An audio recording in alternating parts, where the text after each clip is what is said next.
Missier ta' 65 sena mis-Siġġiewi intbat minn snin ħabs wara li nstab ħati li sforza Lil Ibnu jkollu x'jaqsam ma' prostituta biex ma jitlax omosessuali. Il-każ seħħ 5 snin ilu meta t-tifel kienet kellu biss 7 snin fejn kienu żewġ prostituti li jagħmlu rapport mal-Aġenzija appoġġ. Il-Maġistrat Audrey Demicoli ħarġet ordni ta' protezzjoni ta' 3 snin fil-konfront tan-nisa u t-tifel.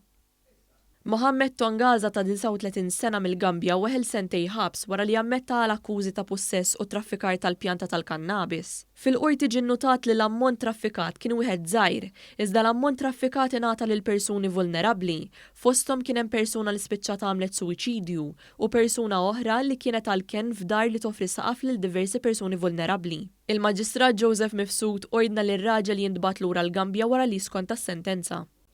Marflin Kriċċola ta' 30 sena minn Bormla baqa' jinżamm arrestat wara li ttella l-qorti mixli li seraq flus kontanti li volontarjament għamel ħsara fuq proprjetà ta' terzi u li kiser kundizzjonijiet ta' żewġ sentenzi fost oħrajn. Fil-qorti ntqal li s-serqa tammonta għal 19,000 euro minn residenza fiż-Żejtun wara li allegatament żgassa l-bib ta' barra.